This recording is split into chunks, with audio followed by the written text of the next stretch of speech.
3D એનિમેશનના વિડીયોમાં આપણે ગ્રેનેડના 11 અલગ અલગ હિસ્સાથી શીખીશું કે આ ગ્રેનેડ કામ કેવી રીતે કરે છે. આ વિડીયોમાં આપણે બહુ જ બેઝિક લેવલથી સમજવાની કોશિશ કરીશું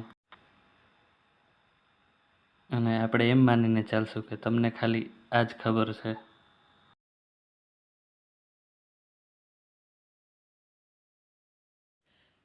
પરંતુ અંદરથી જોઈએ તો ગ્રેનેડ એક સાયન્ટિફિક અને કેમિકલ સર્કિટ પર કામ કરે છે.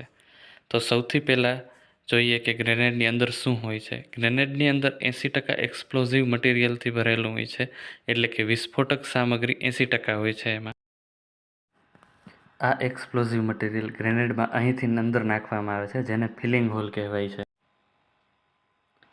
અને વધેલા 20% એરિયામાં ગ્રેનેડની વચ્ચોવચ્ચ આ કેમિકલ સર્કિટ હોય છે, જેની મદદથી ગ્રેનેડ બ્લાસ્ટ થાય છે.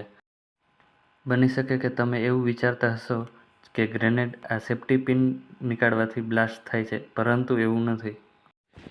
સેફ્ટી પિનનું કામ છે આ સ્ટ્રાઇકર લીવરને એની જગ્યાએ બંધ રાખવું.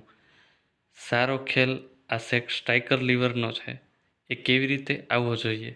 ગ્રેનેડનો સૌથી ઉપરના હિસ્સામાં લોડેડ આ પિન હોય છે.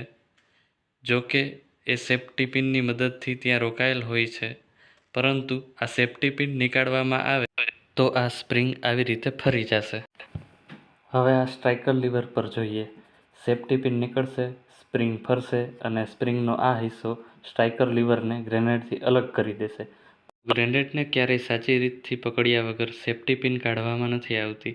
એટલે કે સેફ્ટી પિન નીકાળ્યા પહેલાં ગ્રેનેડને અને સ્ટ્રાઇકર લીવરને એક હાથથી ટાઈટ પકડવામાં આવે છે. આવી રીતે. એના પછી બીજા હાથથી અથવા દાંતથી સેફ્ટી પિનને કાઢીને અલગ કરી દેવામાં આવે છે. હવે આ પોઝિશનમાં ગ્રેનેડને ભલે તમે 100 વર્ષ સુધી પકડી રાખો, એ બ્લાસ્ટ નહીં થાય, કેમ કે હજુ સુધી સ્ટ્રાઇકર લીવર ગ્રેનેડથી અલગ નથી થયું. પરંતુ જ્યારે ગ્રેનેડને તમે હવામાં ફેંકશો, સ્ટ્રાઇકર લીવરને રોકી રાખવાવાળી આંગળીઓ, જેણે એક રીતે સ્પ્રિંગને રોકી રાખી છે, એ અલગ થઈ જશે. સ્પ્રિંગ ફરશે અને સ્ટ્રાઇકર લીવરને ગ્રેનેડથી અલગ કરી દેશે, જેના કારણે બ્લાસ્ટ થશે. હવે જોઈએ સ્ટ્રાઇકર લીવર ગ્રેનેડથી અલગ થવાથી બ્લાસ્ટ કેવી રીતે થાય છે. એટલા માટે કે જ્યારે સ્પ્રિંગ ફરશે, આ બ્લુ રંગનું સ્ટ્રાઇકર હોલ્ડર સ્પ્રિંગની સાથે જ ફરી જશે અને એની જગ્યાએથી હટી જશે. એનાથી સ્ટ્રાઇકર એની જગ્યા છોડી દેશે અને પૂરી તાકાતથી આ પરકશન કેપ સાથે અથડાશે. પૂરી તાકાત એટલે શું? એક તો ગુરુત્વાકર્ષણ બળ અને બીજું સ્ટ્રાઇકરની સ્પ્રિંગનું ફોર્સ. જે આ લોડેડ સ્ટ્રાઇકર પિન છે એ પણ પૂરી તાકાતથી ખુલશે અને જોરથી સ્ટ્રાઇકર પરકશન કેપ સાથે અથડાશે. એના ટકરાવાથી ઇગ્નિશન એટલે કે ચિંગારી ઉત્પન્ન થશે અને આ કેમિકલમાં આગ લાગી જશે. આ એક સ્પેશિયલ ટાઈપનું કેમિકલ હોય છે. ખાસ વાત એ છે કે કેમિકલમાં લાગેલી આગને ડેટોનેટર સુધી પહોંચવામાં ઓછામાં ઓછા 4 સેકન્ડ લાગે છે. કેમ કે આ ગ્રેનેડ બ્લાસ્ટ થવાના ટાઈમમાં ડિલે કરે છે, એટલે ગ્રેનેડના આ હિસ્સાને કેમિકલ ડિલે કહેવામાં આવે છે. ડેટોનેટરમાં આગ લાગવાથી ડેટોનેટરમાં નાનકડો બ્લાસ્ટ થાય છે. જે મેઇન એક્સપ્લોઝિવ ભરેલ હોય એમાં આગ લાગે છે અને મોટા લેવલ પર બ્લાસ્ટ થાય છે. તો આ રીતે 4 સેકન્ડ કેમિકલ ડિલેના, 2 સેકન્ડ બીજી પ્રોસેસ, એટલે કે સ્ટ્રાઇકર લીવર ગ્રેનેડથી અલગ થયાના 6 સેકન્ડ પછી ગ્રેનેડ બ્લાસ્ટ થઈ જાય છે. ગ્રેનેડની આઉટર કવરિંગ અથવા શેલ, આ હિસ્સો સિરિટેડ કાસ્ટ આયર્નથી બને છે.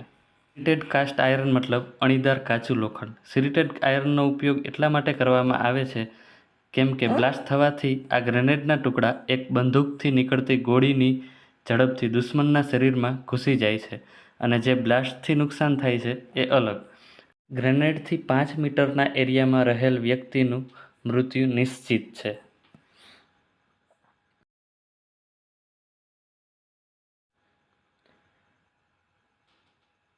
પાંચથી 10 મીટરના એરિયામાં વ્યક્તિ પૂરી રીતે ઘાયલ થઈ જાય છે.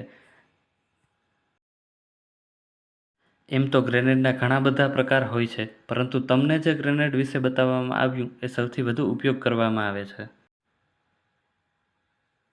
એનું પૂરું નામ time delay fragmentation anti personal hand grenade. આ ગ્રેનેડના ફાયદા તો ઘણા છે, પરંતુ સૌથી મોટું નુકસાન એ છે કે જો આ દુશ્મનને સમય મળે તો એ ગ્રેનેડ તમારી તરફ પાછી ફેંકી શકે છે, કેમ કે આ ગ્રેનેડ 6 સેકન્ડ સુધી બ્લાસ્ટ નહીં થાય. આ નુકસાનથી બચવા બીજા નંબરની સૌથી વધુ ઉપયોગ થતી ગ્રેનેડ ઇમ્પેક્ટ ગ્રેનેડ છે. આ ગ્રેનેડમાં સેફ્ટી પિન કાઢ્યા પછી જ્યારે અથડાશે ત્યારે જ બ્લાસ્ટ થશે.